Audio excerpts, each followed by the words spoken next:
तो हेलो दोस्तों, फिर से स्वागत है मेरी इस नए वीडियो में। आप देख रहे हैं ओनली व्लॉग 214। आप लोग कैसे होंगे? आई होप आप लोग बहुत बढ़िया होंगे। और आज फिर से मैं एक टॉपिक पे वीडियो लाया हूँ। आपने मेरा पिछला वीडियो देखा होगा जिसमें मैंने यूपीआई के बारे में बताया था, एयरटेल पेमेंट बैंक के बारे में। कई लोगों का पैसा फंस जाता है या फिर वो कर नहीं पाते लेन देन, तो उसके विषय में एक वीडियो मैं आपको लाया था, आप देखे होंगे। उसमें से कई भाइयों का वो प्रॉब्लम सॉल्व हुआ है और उनके बहुत अच्छे अच्छे कमेंट मेरे को आए, उसके लिए बहुत बहुत धन्यवाद। और कई भाई लोग का ऐसा भी है कि उस चीज़ को करने के बाद भी उनका वो सॉल्व नहीं हो पाया, तो उसके लिए मेरे को बहुत दुख है दिल से कि कई लोगों का नहीं हो पाया। लेकिन उसी के लिए मैं आज एक और नया वीडियो लाया हूँ। आप इस वीडियो को शुरू से लेकर लास्ट तक वॉच कीजिएगा। अगर बीच में कुछ भी मिस हो गया तो आप नहीं कर पाओगे, आपका प्रॉब्लम वैसी का वैसी रहे। तो प्लीज़ मैं बोल रहा हूँ कि इस वीडियो को पूरा देखिएगा। और मेरे चैनल पे पहली बार आए तो please like share comment and subscribe जरूर से कर देना। ऐसी ही इंफॉर्मेशन की वीडियो मैं आपके लिए लाता रहता हूँ, तो प्लीज़ अपना प्यार जरूर दीजिएगा। और चलते हैं सीधा टॉपिक के ऊपर, क्योंकि वीडियो को ज़्यादा लंबा नहीं करना चाहता मैं।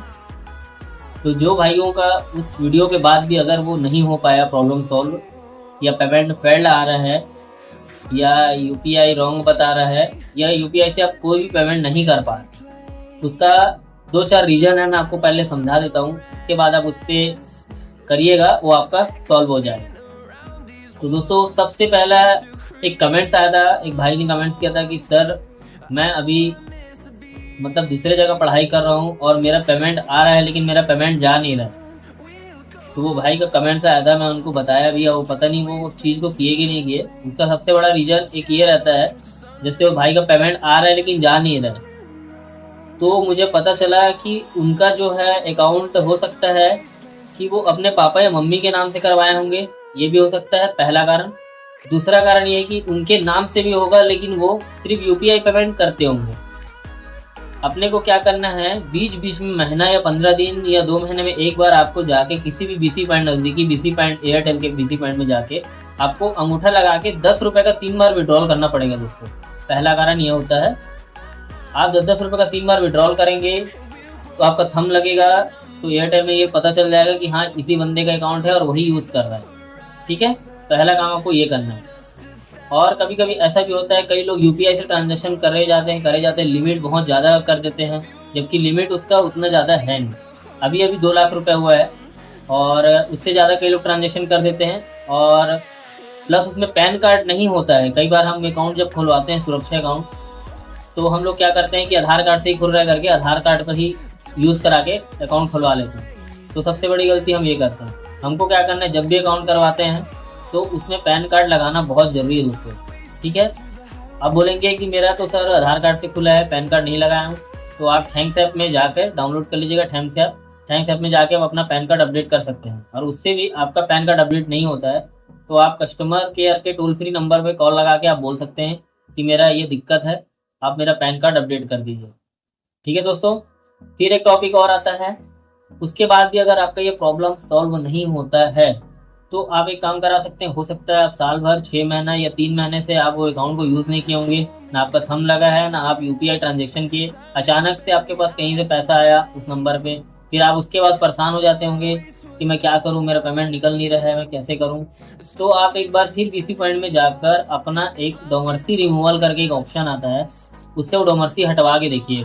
अगर उससे हट जाता है तो आपका 48 घंटे के आसपास आपका अकाउंट फिर से एक्टिव कर दिया जाता है, क्योंकि इसमें आपका थंब भी लगता है और आपका नाम वगैरह पूरा अपडेट हो जाता है। तो आप ये काम भी आप कर सकते हैं।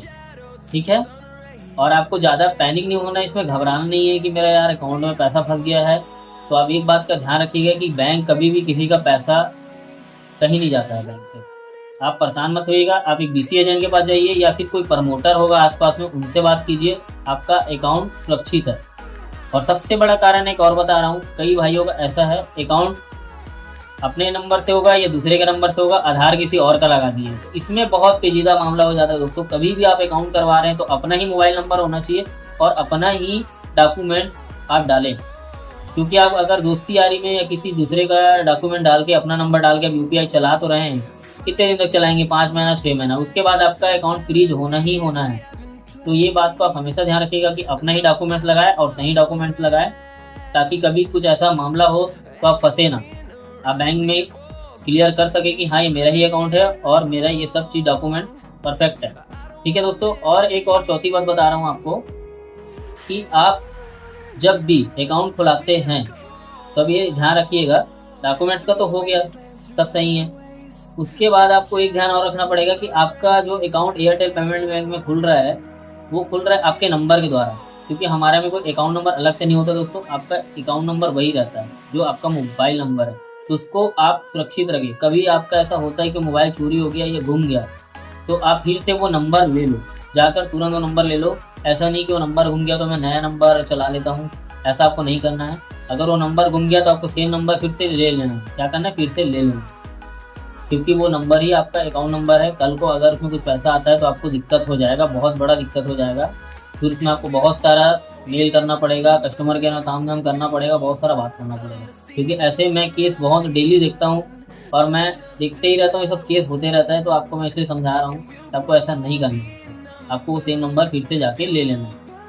और सबसे इम्पोर्टेंट बात जो मैं आपको बताया कि आपके डॉक्यूमेंट से लेना है और आपके ही मोबाइल नंबर से लेना है। अब मैं ये नहीं बोल रहा हूँ कि मोबाइल नंबर आपके मम्मी पापा के आधार कार्ड से, वो दिक्कत नहीं है, वो नंबर आपके पास होना चाहिए, हमेशा आपके होना चाहिए। ठीक है दोस्तों, ये 4-5 चीज़ें आप अगर गौर करेंगे और हमेशा करते रहेंगे तो आपका अकाउंट कभी फ्रीज नहीं होगा और कभी भी कोई दिक्कत नहीं होगा। बस आप हफ्ते 15 दिन या महीने में कभी कभार या 1.5-2 महीने में एक बार जाके अंगूठे से आप कम से कम 10 रुपये 3 बार जरूर निकालें, क्योंकि एयरटेल पेमेंट बैंक में कैश विड्रॉल एक होता है, उसे आप 10 रुपये तक निकाल सकते हो। तो आप 10-10 रुपये करके 3 बार निकाल लीजिए, 48 घंटे में आपका अकाउंट एकदम एक्टिव हो जाएगा। आप कहीं भी हो भारत में हर जगह एयरटेल पेमेंट बैंक की एक विशेष आईडी कोई ना कोई चलाता है, तो वहाँ जाके ये कर सकते हैं। और आप खोजेंगे कैसे, तो आप इंटरनेट में गूगल पे भी सर्च मार सकते हैं कि near by BC agent Airtel payment bank, तो आपको कुछ ना कुछ वहाँ से मिल जाएगा। क्योंकि एयरटेल पेमेंट बैंक की आईडी ऑल ओवर इंडिया में चल रही है, तो आपको घबराना नहीं है बिल्कुल भी। और आप ऐसा करने से आपका अकाउंट एकदम फ्रेश और एक्टिव रहेगा और आपका पैसा लेन देन का कोई दिक्कत नहीं आएगा। तो मिलते हैं किसी नेक्स्ट वीडियो में दोस्तों। आशा करता हूँ ये वीडियो आपको हेल्पफुल लगा होगा और आपको बहुत हेल्प करेगा ये वीडियो। तो मिलते हैं किसी नेक्स्ट वीडियो पे। अच्छा लगा होगा तो प्लीज़ एक लाइक ज़रूर कीजिएगा और कुछ समझ ना आया तो कमेंट ज़रूर कीजिएगा। तो मिलते हैं किसी नेक्स्ट वीडियो में। Thank you guys.